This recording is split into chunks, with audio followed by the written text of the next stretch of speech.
Now you've ruined it. We can never. Hello, welcome. Hey, so Myung is jinxed us by saying this at every single time we get off to a bad start, but it's not true, except when it is. This is the Comics Sketch Jam. How was that again? Shut up, Dan. All right. Welcome. Hey, it's been a while. This is episode 5. As far as you know, we're actually probably on about episode 20, but we keep doing stuff that we can't use, and so we throw it away and start over. I'm DuPuy. Glad to join you today. The topic today is going to be setting up, you see it's on the screen, shot by shot. We're talking about establishing shots, something that's very important in comics, screencasting, any kind of filmmaking. We're happy to have some experts here to sort of lead you through some of the guiding principles. So we're going to have a whip around. First person I'd like to introduce is Myung Kim. Myung, why don't you tell us who you are and what you do? Hello. So I am an animator / comic artist, and I have a webcomic currently called Simon Sues, which is up on inkblazers.net or Snack Jeeves, and that's about it. Yeah, nice. So joining us for the first time today is Corinne. Hello. Corinne is actually in the same apartment as Myung, but in a different room. No spoiler. That sounds weird. Thanks. No, they don't actually talk to one another. Corinne, No. welcome, Corinne. We're so Hello. good to be here. Please tell us who you are and a little bit about what you do. I'm Corinne. I am a 3D artist, rejected animator, and for the most part, I make digital models for film or games. That's it. Yeah, she's not strictly a comic artist, but we let her in anyway.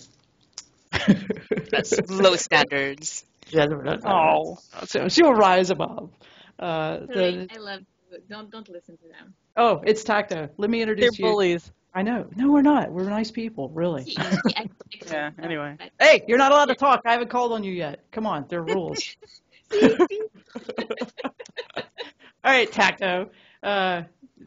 You've heard from Tacto before. She has the high-pitched French voice. Tacto, tell us a little bit about who you are and what you're doing. Hello.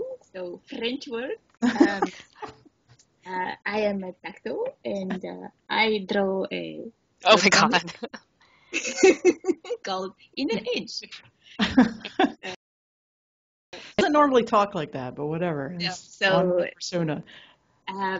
On a more serious note, I'm going to restart my website, which is called Inner Edge, and it will be on Inkblazers and DeviantArt, and really excited about that. That's about it. Yeah, nice. Nice. And then also joining us today is Dan Hess. We've heard from him before. He establishes the baseline here. Dan, Yes, say I hello. am I am Bento's token guy. Yeah, exactly. Yeah. Not token, but you are our guy.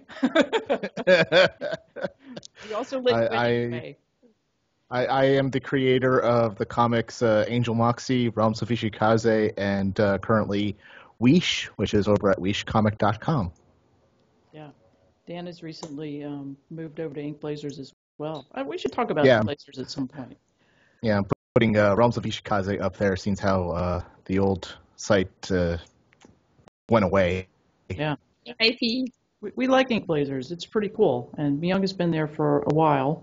And you're finding it just an interesting place. And everybody's getting excited about rolling out webcomics to go there. So some of us, had webcomics going for years. Tacto's going through a reboot. Yeah. Put it all up there. So I'm going to hand it over to Myung. She's actually had some training in this, so it's not just like somebody talking, right? I think you've taught these courses before, right? I have. Yeah. Whether it was done very well is still subjective. Well, but I feel like I know what I'm talking about. Yeah. So she's going to lead us through a bit of a discussion about establishing shots, and maybe we'll, later down the line we'll have some examples about how that works. So take it away, Myung. So I'm sure you all are familiar with establishing shot, and its name is sort of kind of self-explanatory. So an establishing shot, as it's worded, is a type of shot which gives information or establishes information about the story or the characters that you're going to be introduced to. And it's used a lot in film to ease audiences into the movie. And a lot of times you'll see it also in comics and storyboards and other media as well. But it is a very useful tool, and it helps keep your readers informed about time changes, gives information about can be character, can be the environment, could be the culture. And there's a lot of ways that you can present the establishing shot. So what I have on my screen is a book that I highly recommend for anyone who's going to be doing storyboards or animation, comics, any type of kind of communication through media type task or job. So Shot by Shot is one of those kind of old but tried and true classics when it comes to storyboarding, and it goes into all different types of shots, like the medium shot, the head shot, and everything. And one of the things that it goes in depth in is establishing shots. So if you're just starting out and you've never heard this term before, I highly recommend getting this book. It's available as an EPUB or like a regular book. So there. So there. So there. Say that. What? You can tell that you've taught this before. So everyone buy the book. Read it. So get the book. It's homework. So I thought I would just show some examples of establishing shots as they occur in movies. And Do it now. Yeah. it's not mandatory that you have an establishing shot. It depends on what kind of story you're telling, but you should be aware of where you can use it. You should be aware of all your tools when you're like storytelling, communication purposes, so that you know when to leave it out and you know what the consequences of that are. So here's just some images that I could find. So this is, as some of you may already be familiar with, Skyfall. Oh, yeah. So this director is very big on these establishing shots with putting the characters against it in a very contrasty, stark way. So this is James Bond overlooking London. And in this particular movie, the city is, and you know, his placement in the world is very important. So there's this beautiful establishing shot of the sprawling city, and kind of gives you this ominous feeling of the dangers that may be lurking under the surface. So here is a beautiful way to like understand what timeline the character is in, kind of the mood, the lighting. So all of that can be told in the establishing shot. So here is another classic establishing shot that you see in many, many different movies, and it's the island of Manhattan. So this is a frame from the movie West Side Story. And if you take a cinematography class, this is one of those examples that gets pounded into you because it's a very iconic movie, and there's so much subliminal subtext storytelling that's going on in the shots that are chosen. And in this particular story, the city and the subcultures in the city are super important. So the director chose to start the scene off with it comes in as very abstract, and you can kind of see how it's morphing from this sort of weird alien abstract art representation of the city, and as it trucks in, as the camera gets in, it morphs from a painting into like the actual city. So it's kind of establishing the the cultures that are in New York. So if you are familiar with the story of West Side Story, there's two gangs that clash in the city, and the immigrant population and the majority of like white, tough Brooklyn, Manhattan types plays the relationships and the volatile nature of all of this melting pot in New York City is like this really powerful underlying theme of the movie. So what better way to show that than to zoom out on the island of Manhattan and show how densely populated it is and like just how crammed in everybody is. So that kind of establishes the mood of what of the characters, and then gives you a little bit of backstory just in this one visual. So makes sense so far? Is it? No. I mean, I'm just talking, but is an establishing shot always a background? Is it always an environment? Is it always landscape or? No, it doesn't have to be. It doesn't have to be a big sprawling environment. It just has to establish elements of the story that would make the next scene significant or help you understand certain so it communicates subtext. those kind of things. But I guess an environment is probably a really effective way to do that. So we had talked a lot about, how many, this is just a drawing thing. It's hard to draw backgrounds, right?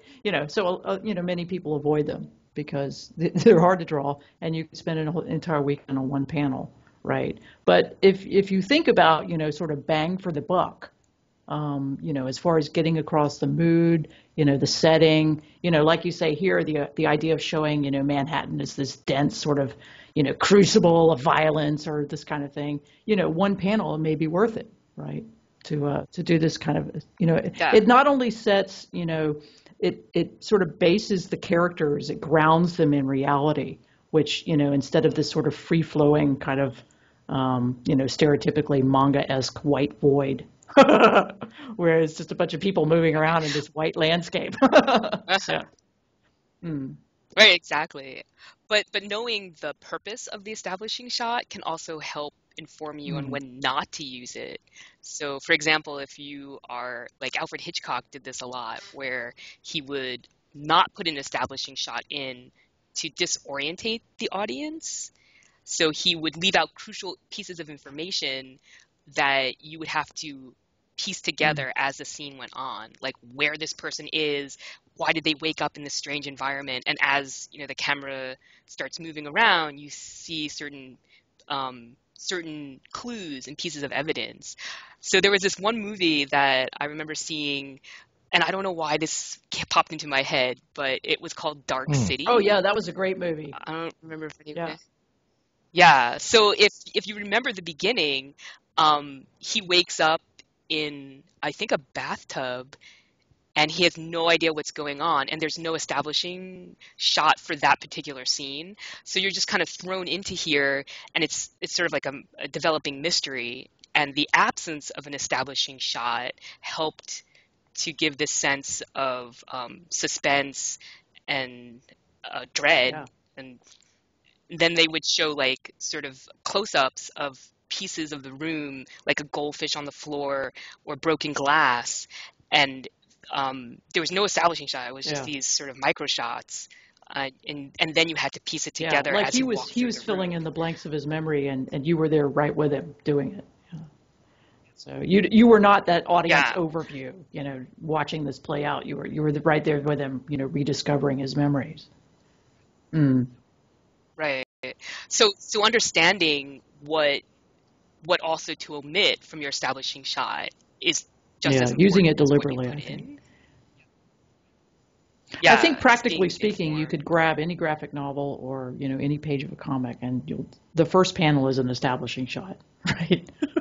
Typically, almost. Yeah, that's how you could tell one.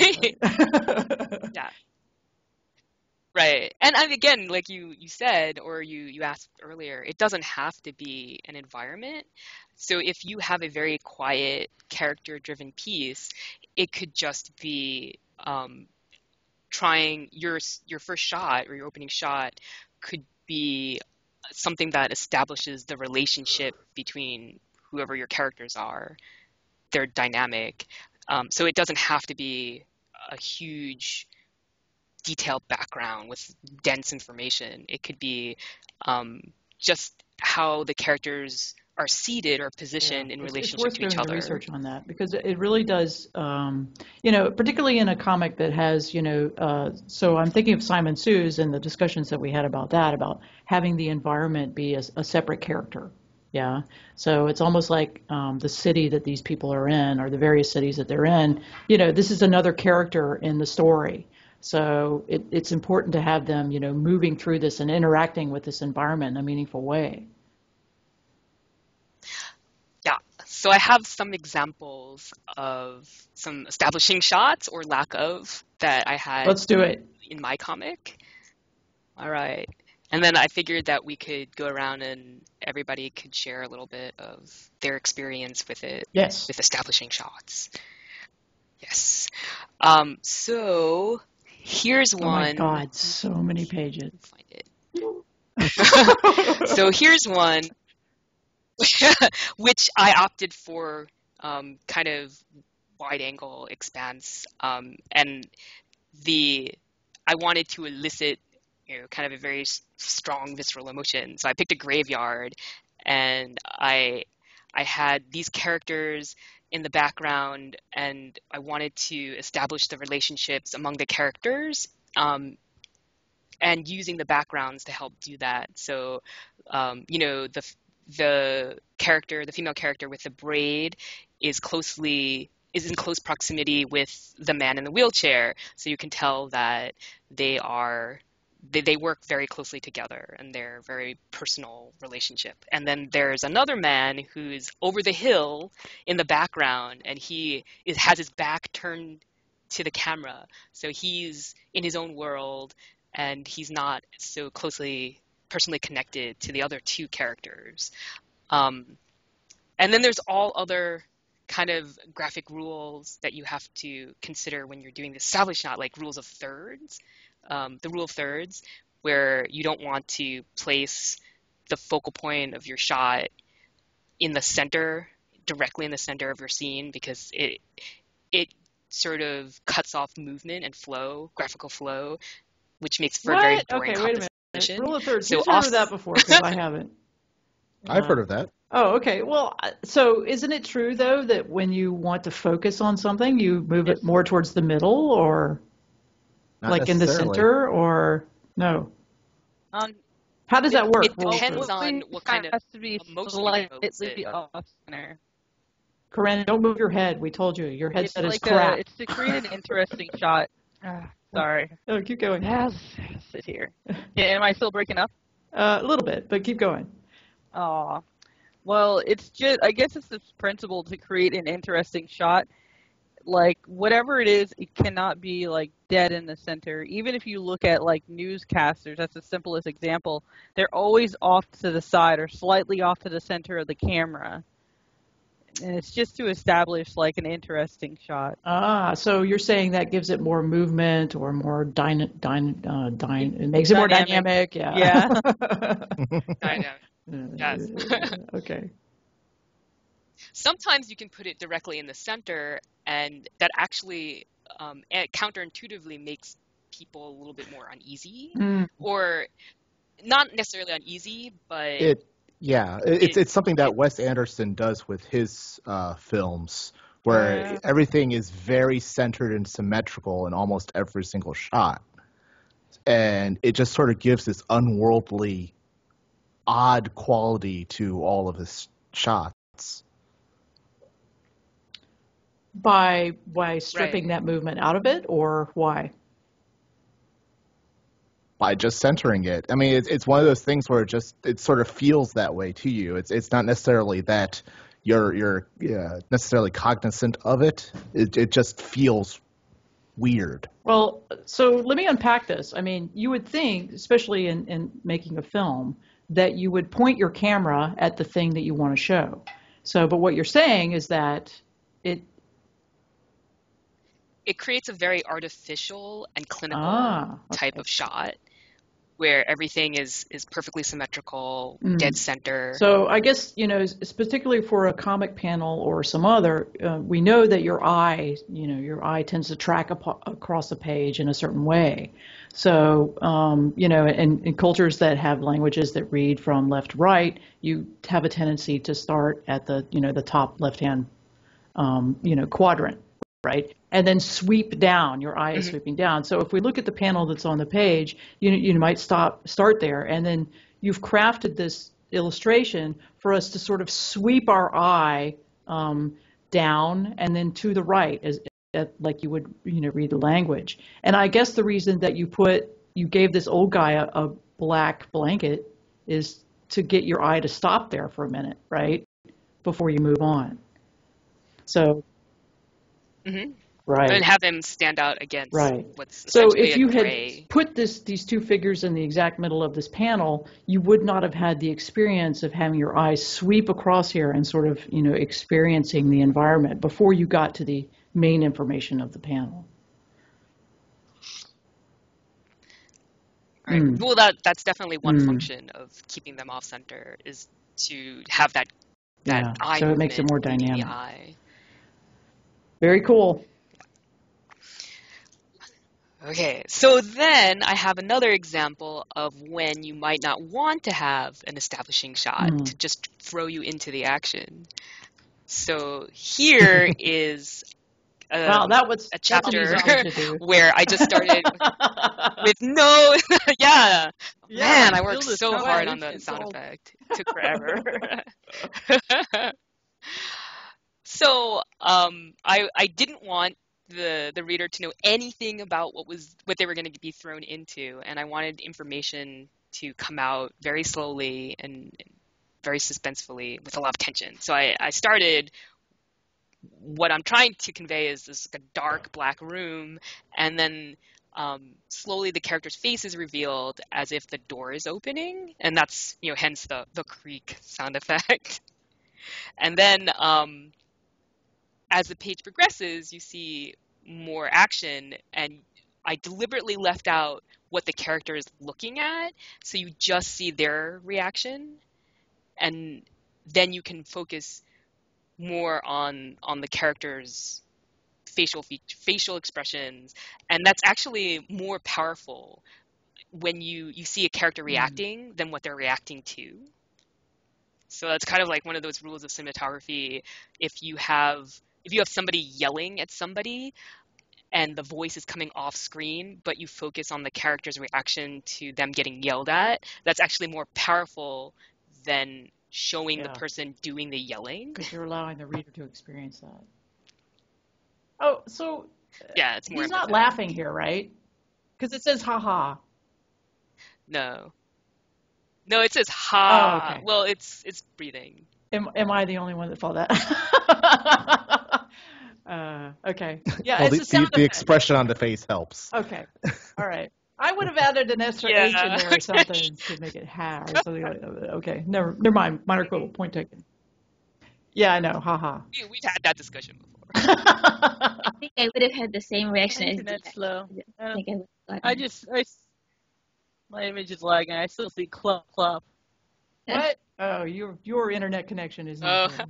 So what happens after this? Do you cut to? Yeah, don't worry. So it's still no reveal yet until the bottom panel. So I just wanted more slow reveal. Nice. And you don't. Okay, so this is where you can use the lack of establishing. And you don't need to show the entire, destroyed body or whatever. Just one finger or one hand is enough. Yeah. Right. So I just want to show one more example, and then I'll pass the screen. Oh, Sarah. Why did you have to die? Any I hate time that on chapter. I hate that chapter too. I hear We, you, Corinne. we did our best to bend the fate. Yes, indeed. I tried to talk her out of it, but she needed to die. She won't listen to anybody. So here's something that that's a technique that you could do where you don't start with the establishing shot right away, but you show a piece of the scene to focus in on something very personal at a character moment, like, but you still give a lot of information. So the feet shaking in the snow, elicits a lot of hopefully sad emotions Yeah. or pity and for the character. And then there's the establishing shot of the character in the backyard and the snow everywhere, and they're alone. The lights are on, so it implies that somebody is in the house, somebody's home in the house, and they're looking at the house, Yeah. so waiting to be let in. And that's all information you can gather from the establishing shot. Plus the lack of surrounding houses or playthings in the you've yard. zoomed way out so you can sort of focus on the isolation of the figure is, small and yeah.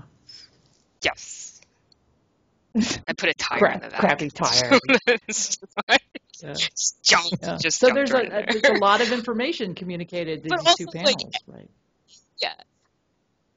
Yeah, down to the type of trees that you put in the scene, like where are they located? What part of the the country are they located in? And this is a much better way of communicating this information than telling people. Having these huge blocks of text where characters explain where they are and where they're from and background story. I mean, you can get across much more efficiently so much more information by just showing it rather than telling it. Right. And just having this shot of where the character is in relationship to the house and everything else in the backyard. When you move on to your next scene, you'll know if something is missing or if there's a change in scene. It's you have a contrast, you've established a baseline type thing, so you can move your camera around without disorientating the reader. Very cool. So because you're using this effectively, you spent 9 hours drawing that huge panel 2. Now you can relax and just draw some snow.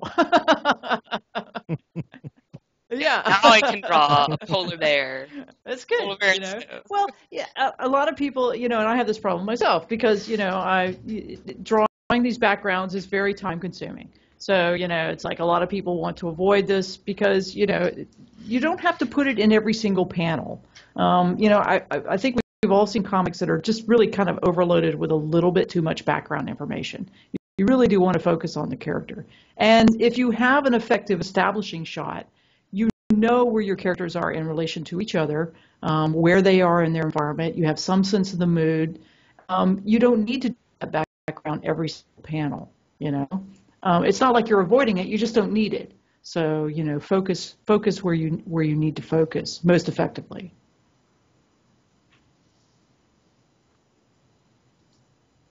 So what's this? Right.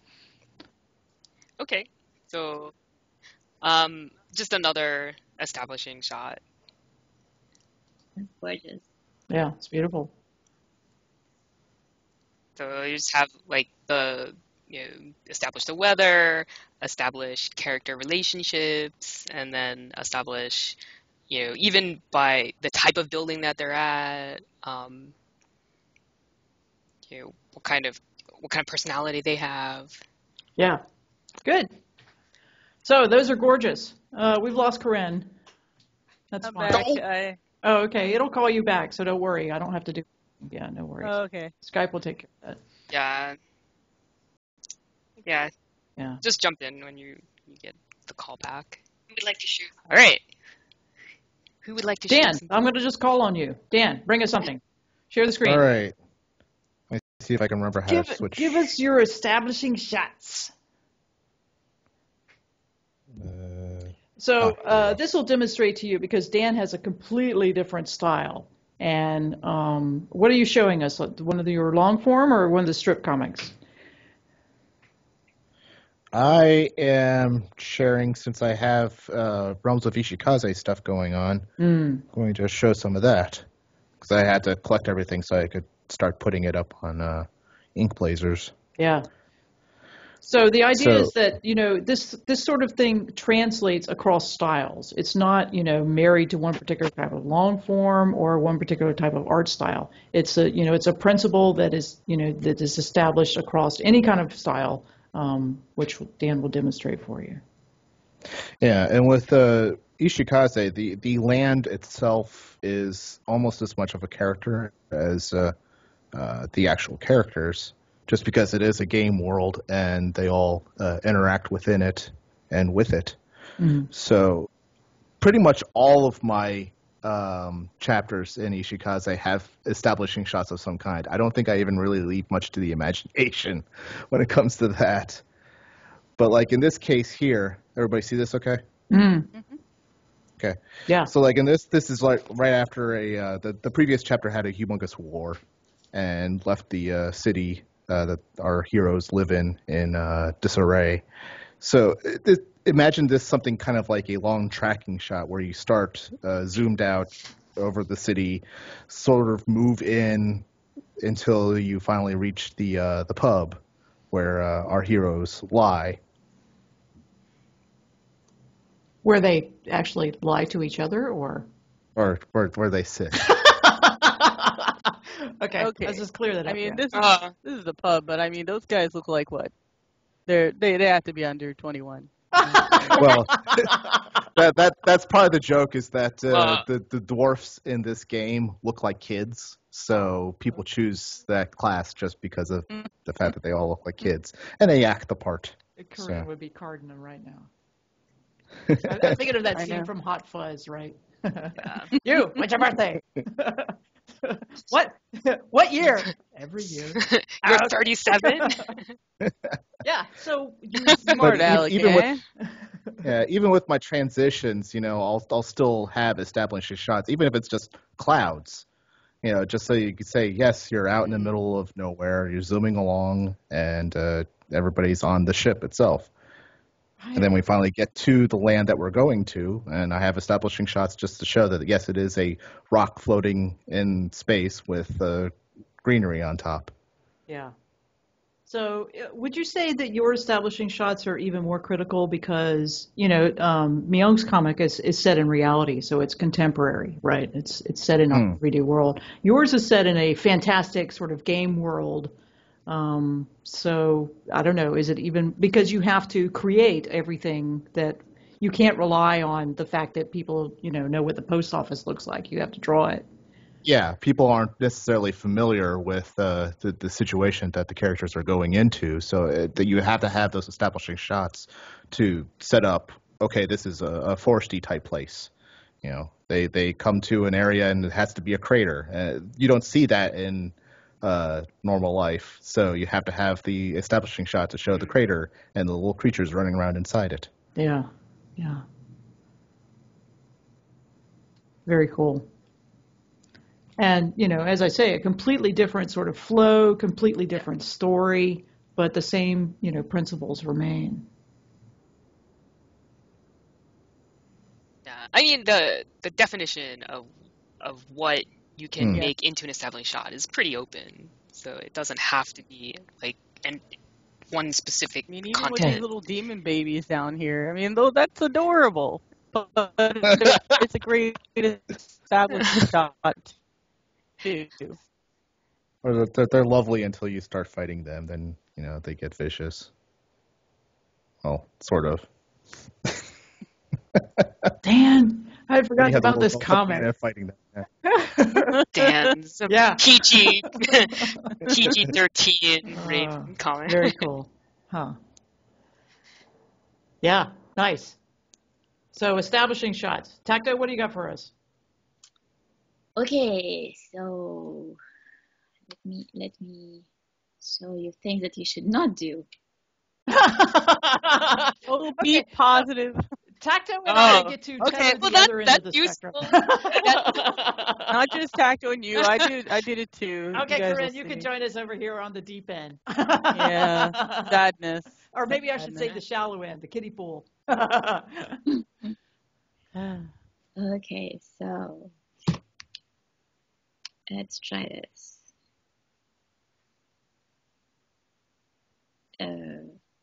It's working. Okay. It may take a minute. There we are. Something's coming up. All right, so Wait a minute, I don't got nothing. I just see our icons. Ah, here we go. Good for me. I see something. all right. So this was one of the establishing shots in Inner Edge back then. So this is pretty old, okay? And as you can imagine. And basically the backstory here was that the main character is kind of antisocial, and he just created a major incident in a big party, which is happening in here. And it ended not very well, and he's fleeing the scene of crime. And the idea was to first show where the whole thing is happening, because it's actually happening on it's a fantasy world. It's a planet which has magical creatures and magical powers, and they have this gathering in here. So there was kind of the idea of trying to show that part with this kind of humongous tree which incorporates this structure where they're having this gathering. And then the idea was to show how kind of I should have been less lazy back then, so that's what I'm saying, just do things differently and do them well. And show actually the crowd, to show the contrast between the populated area and kind of the lonesome area where he's heading to. But I was too lazy and I didn't draw them, so. I think you did Yeah. I think it's established. So I think now, I think it would have been even more effective. Yeah, this works for me. I totally Your get establishing it. shot is If there was like a bigger crowd, and basically he just kind of plumps down on this little bench which is hidden behind the trees, and just breathes a sigh of relief, like finally I got away. Corinne, we're gonna have to kick her out of the shallow end, because I think this is actually a pretty good establishing shot. Yeah, I don't think this is a bad establishing shot. You show Wait. This is a good establishing shot. I mean, Yeah, and did it well. yeah. It gave the information. I like the establishing everything shot. that you said. Do the other end with you.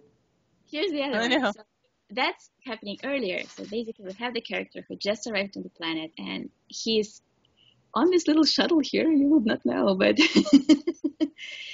arriving to the place of the party, right? And so he's told that they are getting there, and as the shuttle sort of plunges into to get to the place, he's doing what you should not be doing. He's commenting on what you're supposed to be feeling. And actually, I had somebody who posted a note and comment on that page, and I still remember it because it was so on the point. He's like, well, he says this is magnificent, but honestly, it's not. Draw better. Wow. Nice. Oh. Hey, unfriend. What? Yeah, really. I was like, sucks. Ooh, Well, throw better backgrounds. Anyway, so this idea here was, the intent was, so since he was coming from the air in the shuttle, and he's kind of looking down on what he's seeing from the height of the flight, and this is this setting, which is the place of the party, which we just saw before, which is the magical arch, which we'll see later in the story, and the other parts here, which again I should have done a better job showing the character who is actually this. Oh, yeah. So this, I would ahead. say, one of the things that I would not do the same now is I was establishing a place with a main character, and right after that, I switched to a character who has not been introduced so far. So in a way, it made the page, I think, a bit confusing. No, it's not. That's Is that the thing. same So guy? basically, my idea was that this guy is actually sitting here and looking at this whole thing happening from that point of view. But there's absolutely no way you could guess that from. Wait, where is he sitting? Okay. See, Oh, so Right. don't do this. I see that. Back to the shallow end. Well, Here, have your yeah. Clarity No, I is mean, important I mean, in I establishing. understand. Yeah. I think the the elements are there, but Yeah, exactly. So that's I think how you that's one of arrange the them things I wanted to could, show. So the idea, because I definitely did not get that guy on yeah. the panel, the inset on the bottom, Well, was looking he's up looking at the ship at coming the. in, He's basically looking even at that the the ship party. came He's not in. looking at the ship really per se. But since yeah, you have no way to know Oh, I who would. he is and where he is and what he's doing. So exactly. So I think maybe Or what this he's looking upper part at. of the page is actually working, but the two together, that was a big mistake, I think. So the last panel is an establishing shot as I well. think it would be. Yes. Yeah. It establishes the Yeah. other character, but the linkage between the two establishing shots is not there. Correct. Yeah. I see. And I also might have showed like the Yeah. ship a little bit in the air Yeah, you just could- as it's yeah. landing, I because thought it was I in the totally water, did not right? see that. Yeah, I wasn't sure. That was like a zip line. Yeah. Like, it's So zip here line you have. into Don't do the that. sphere. And then there's another. Biodome. Don't do that. I wanted to show you, and this is from a different comic, and it's a completely different situation. And unfortunately, it's a double. So basically, this one, it's a double page, and unfortunately, you cannot see that it's a double. So it's a left and the right page. So it's a spread page. That's the idea. And so when you see them together, it's supposed to work in that way. So here we have these two characters outside of the theater. They just came out of the theater, and they're in the snow. And basically, the man just confessed to the woman, and it's kind of an emotional moment because he doesn't know how she will take it, and he's taking a risk. And basically, it's a Peter Pan story. And Make it bigger. what she does, yeah. And so what she does is Get rid of the Mormon ad. The fuck What? is that? What? DeviantArt? What? Don't you have ad block installed on your browser? I don't see an ad. I'm sorry. Oh, okay. Just Yeah. an ad. Can you make your? Okay. Oh, Sorry, okay, sorry, that's didn't better. work. Okay. Keep going. So yeah, and so basically the idea here is that she accepts him, so she reciprocates his feeling, and she takes him by the hand, and next thing you know, and that's kind of this is the last panel of the page, and the movement is towards the next page, right? Which is here. And the idea was that you don't know where she's going, because before you knew where you were in the real world with the snow outside of the theater. And here, she could either be just dragging him along to wherever, like, come with me, or she could be flying up, which was the idea with all those kind of sweeping lines and panels, because she is basically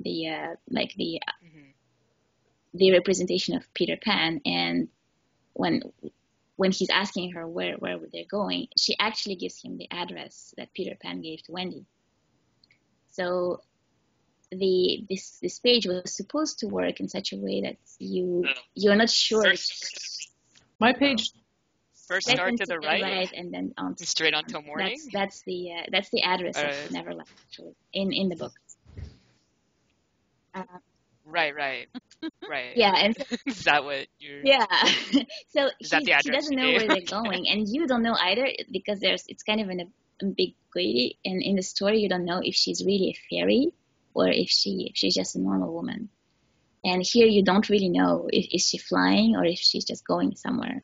And that's what I was trying to convey in this paneling. So in a way, it's an establishing shot which establishes an ambiguity because it's not clear what's going on or where it's going.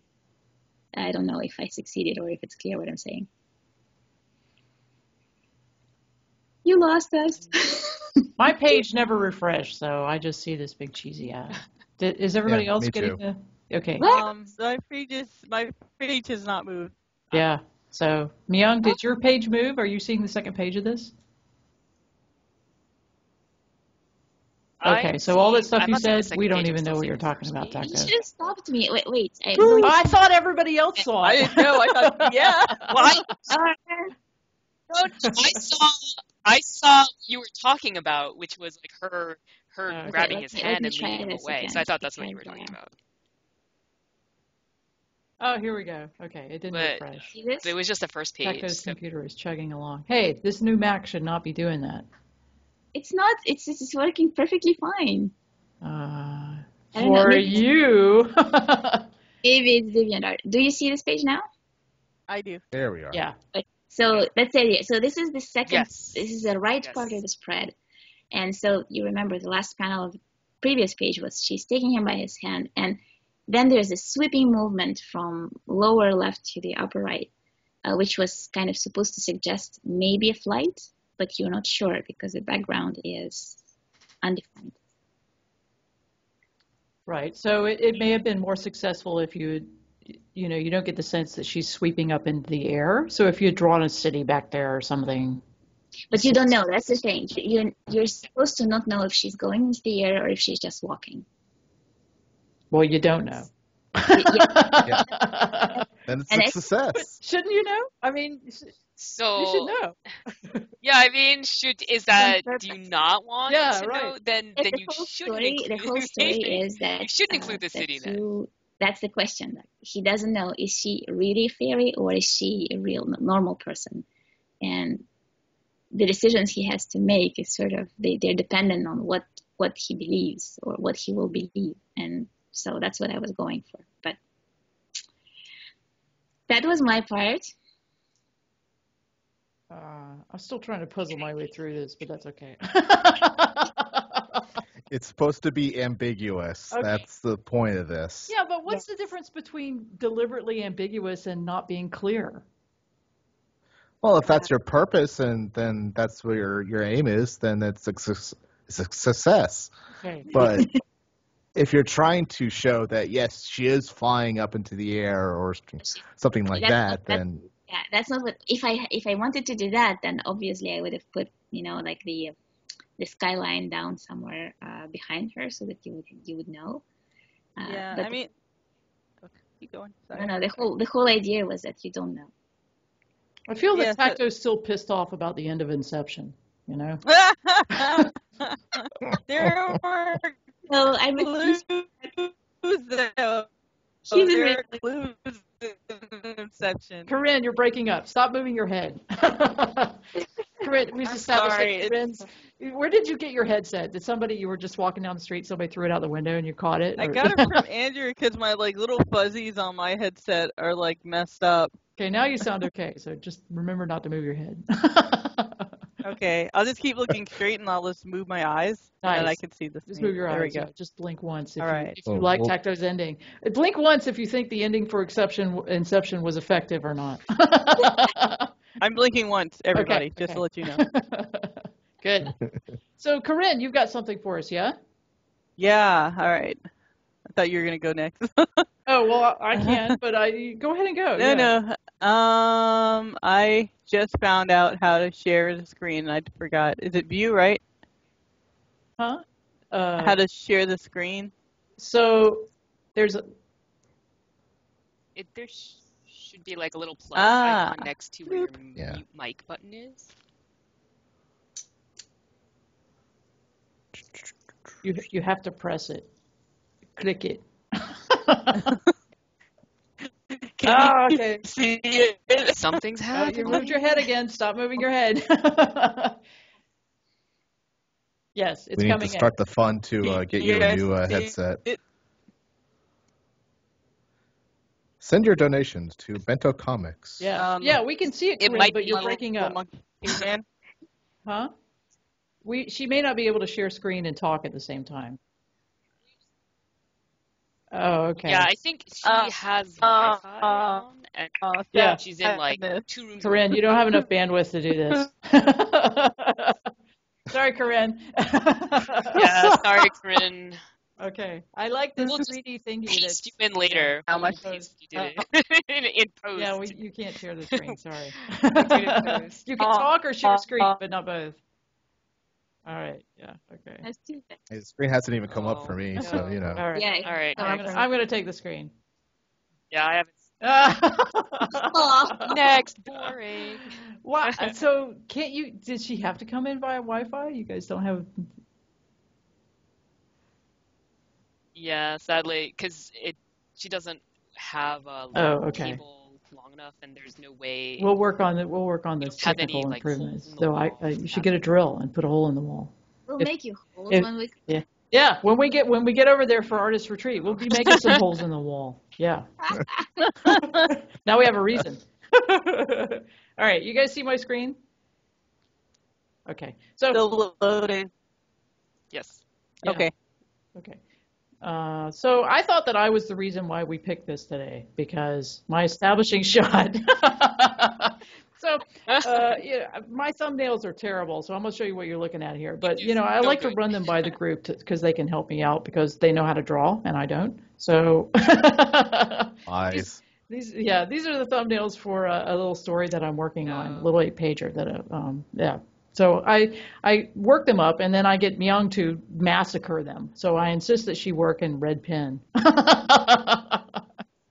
So, sorry, it's kind of hard to see, but you see here that what I've done is outline this establishing shot, okay? The idea here is that I wanted to reuse this because I spent a lot of time working up this, establishing shot of this Hawker Center, right? And I worked it up for a different project, but I'm like, well, I want to set the story in the same place that this is set, so this is my establishing shot. This is how you can think you have an establishing shot, but utterly fail to have an actual establishing shot. So I'm going to give you that lesson. This is a pretty nice establishing shot. I love it. A lot of work went into it, and I want to use it. And I can use it. It's going to be an excellent title page. But it utterly failed to be an establishing shot for the first panel of this story. Why? It's a beautiful exterior. But I have 4 people in this panel, and I have 2 of my main characters. 1, 2. Yeah? There are 6 people in here. The establishing shot, as Myung correctly redrew my panel 1, should be establishing the relationships between the characters, not showing you the outside of the building. So even though that had the form of an establishing shot, it was a big landscape. It showed you atmosphere. It showed you, the sort of environment they were in. It led to a sense of, the sort of creepy kind of vibe that I was going for. It completely failed to work as an establishing shot for this story. So. Well, you had parameters to work within. So you had a page limit, and you had a story parameter to work within, what kind of story you were telling. So you kind of have to, pick your battles. Right. So this would be a great example of how, when you think you're doing it right, you may have actually missed the point by a mile. So this is a much more effective establishing shot. You see here that this is my main character. The main character is here. And these show you them walking through this environment. This is an interior of the same building. And the relationships to one another. So that when the dialogue plays out in these succeeding panels, you have an idea of, what's going on. And it grounds these people in an effective way. Really good, yeah. Amazing, huh? Uh-huh. Yeah. And even, the value of doing thumbnails, oh God, just even having these, crappy little, stick figures is enough to get, to be able to understand whether or not this presentation is effective. Yeah. Nice, huh? Yep. So it kind of speaks to what a point Tacto was bringing up earlier was, how can you improve that line of communication with your audience? And that establishing shot is one of your gateways. Yeah. Beautiful. Also, have your friends look over your thumbnails unless they make fun of your main characters. Because by drawing. They're jerks. Yeah, This is what thumbnails will do for you. because that is mean, what it just they helps look you. like. do. Yeah, Hey, Andrea. that is my lesson. Andrea, I'm coming over. I'm going to put my stuff on your computer. She's coming over. She's coming over. Shut the. Don't No. lock the door. So we've got 5 minutes I left. don't want it. Because I've actually got the timer this time. So Corinne, stop moving your head. Sorry. How do we want to wrap up? Mute How do we want to your wrap mic. up? Mute What your have we mic. learned today? First off, let's have something prettier to look at than my terrible thumbnails. Do you want to see the 3D model I made of the interior of the food court? Yeah. Because I am terrible at drawing? Oh yeah. Look, That's if you're terrible at drawing, then you're like me. We have things in common. There are ways that you can make your drawings better. One, you should get Myung to redraw your thumbnails for you. What? I highly recommend that way.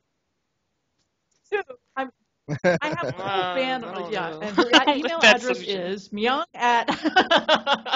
No, I have a whole battle that's going to take place in the interior of this food court. So it's worth it to me to boot up SketchUp and make the food court. And that is what I have done. So this is a 3D model of the food court. And I just based it off this picture, which I'm going to show you. I'll do this slowly so allow the screen to refresh. This is the Tiongbaru food court, all right? So I have this picture. I know that it's not exactly the same as the food court. I mean, my model is, very rough, but it's enough to give me a sense of place. So I found this photograph on the internet. It gives me my, sort of long range, gives you an idea where the action is going to be. And then I just, knock something together in SketchUp. This is SketchUp Make, the free version. So when I go through my battle, and this allows you to do things like, if you have to draw this, so imagine the ceiling's there. You have your characters over here, and you have to do an upshot, and you don't know how to draw. This is pretty good stuff. Yeah? It definitely helps a lot. Right. Yeah, it does. And it helps you just to get ideas. I mean, you can't really slavishly follow this because it's crude, but it does help to, just being able to twirl this thing around and get a sense of the space just really helps me out. It really does. It gives me ideas. Looking up, looking down, panning around. It also helps you set up shots and stuff so you can actually move the camera around and figure out where you want to actually set your shots up. Yeah, indeed. So, having this entire troop of 6 people wandering through the space, and then I'll set up these little models, to show me, helps me keep my relationships intact, helps me keep all those things straight in my head. So it's definitely worth doing. I think of it as like a film director creating a set. Yep. Yeah. There are things to help you if you can't draw very well. So again, Myung and SketchUp Make. We will post links to these 2 resources. what? So that's what we've learned. Okay. Yeah, that's what we've learned. All right, we got a couple of Boot minutes. up my model. Let's. Corinne, we don't have to. Oh, wait, God, Corinne. okay. So by proxy, I have Take a- the model that Corinne was trying to show you guys. All right, let me find this. Okay, so D was just showing a little bit of a 3D program called SketchUp, which Yeah. is it Google? Something like that? Google SketchUp? Yeah. So, yeah.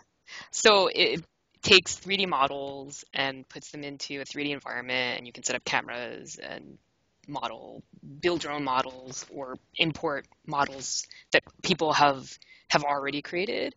So Corinne uses slightly more advanced version of Google SketchUp called 3D Studio Max. 3D Only Studio slightly Max. more robust than Yeah, And- really. yeah.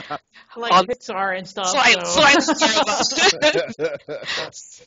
Just a tad.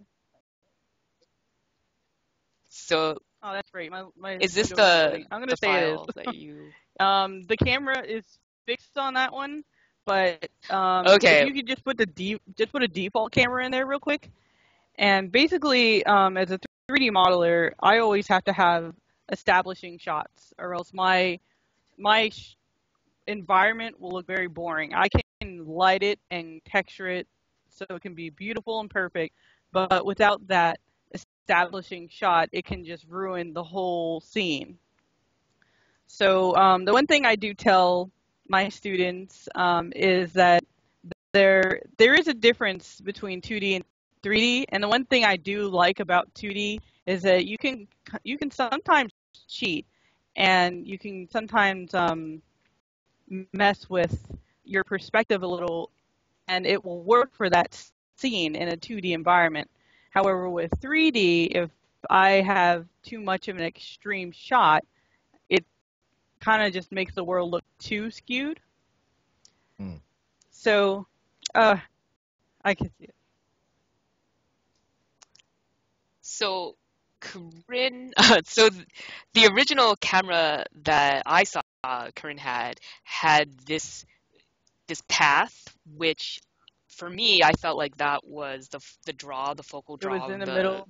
The the buildings shot. were straight. Is that why you And put it a was base smack there? dab in the Is there middle. there's a base So this It's just not finished. I kind of have to, because I'm in a different pipeline. I have to model a whole building first, and then I have to take the coordinates for texturing and map those out, and then I have to start texturing it, and then I have to do it to the next building and the next building.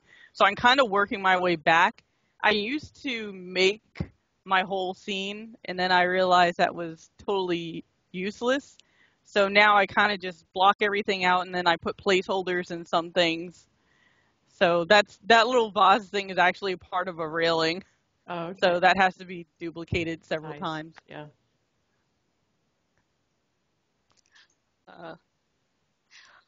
So in 3D programs, you can create like a camera to use as your sort of framing.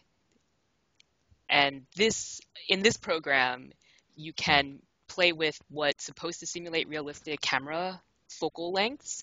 So I have a camera, I just created a camera for this scene, and this was kind of how the shot originally looked, with the path going like right down the middle. And Boring.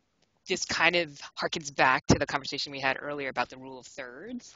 So if you put the scene center it completely, it's perfectly balanced, so there's no movement, and it's very boring, like Corinne said.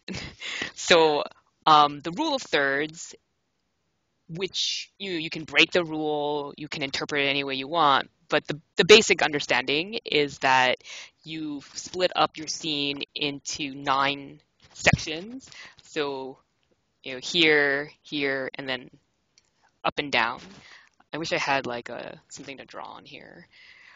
But anyway, what you want to do is whatever you choose to be your focal length, you place that on one of the intersecting lines. So like over here would be one. So say the vase, this vase is your focal length. So you would put it here, you could put it here, you could put it down here, you could put it over here, depending on how you want to direct the movement. And then with this particular program, you can change the camera's focal length to either flatten out the perspective or make it super extreme. So if you like notice the panel over to the side here, it's got these stock lenses. So you can do like a 15 millimeter camera or 20 millimeter or like 85 millimeter, which flattens out your perspective incredibly. So it makes things look a lot closer together than they really are.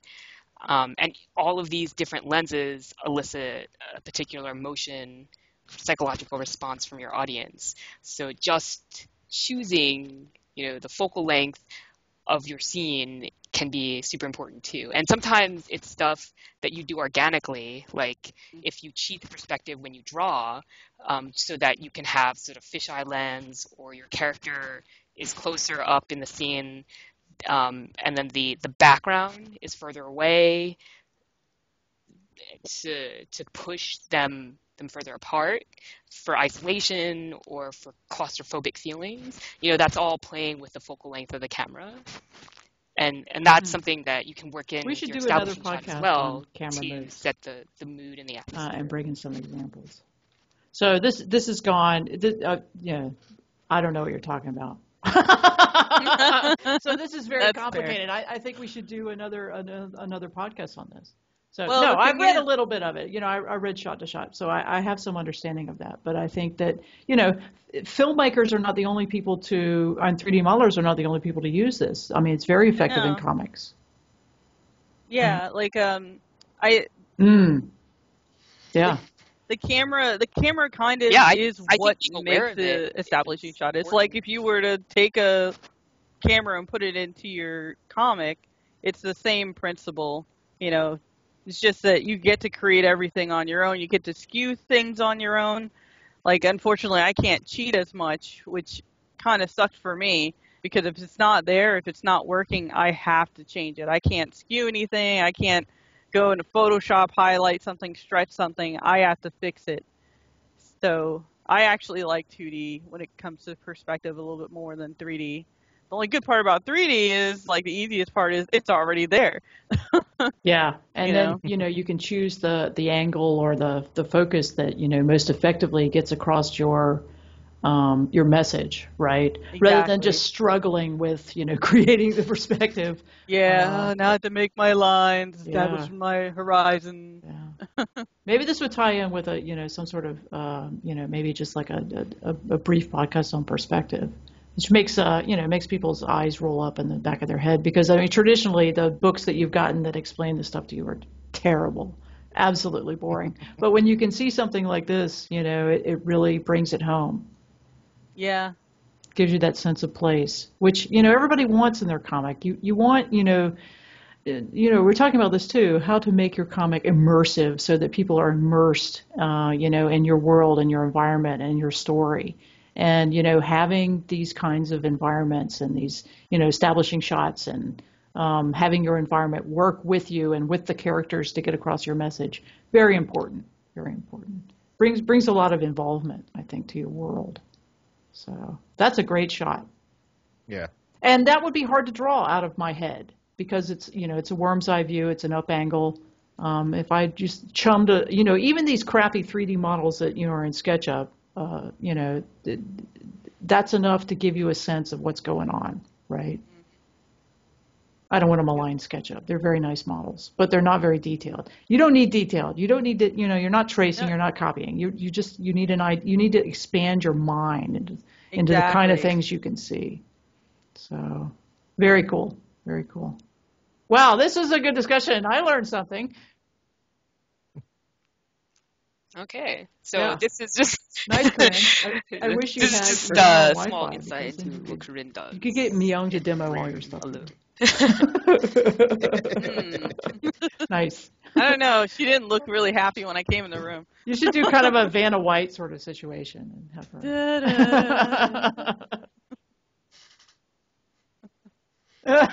She did. I took her hard drive and I So Myung, sum up for us. Threw it out.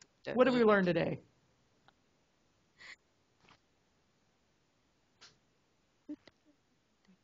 We learned the value of having the right establishing shot for the right scene, and then how you can omit it to. I was doing background music. You're sort of going.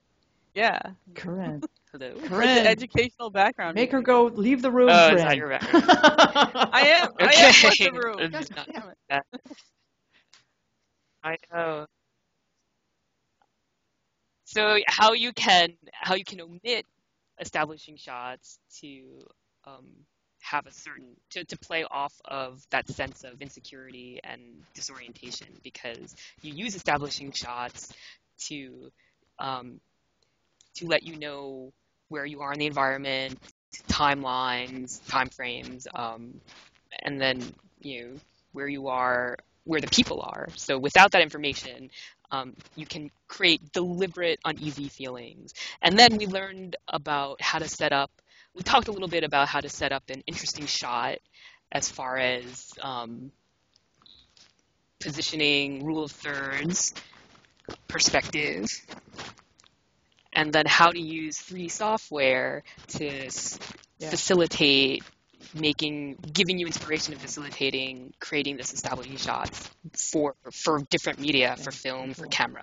Okay. For comics, for storyboards. Yeah, I like being able to see this play out in different styles and different media, and different mediums. Yeah, so very cool. All right, well, we're gonna wrap this one up. We're not even that much over our time. Amazing. Who knew? Amazing. All right. Hey, thanks for listening. If you like what we do, subscribe. We're going to try and do a few more of these, and not let a couple of months roll by between them. We always have a good time talking. We forget to share. I think it's important. So we'll see you next time. And thanks for listening.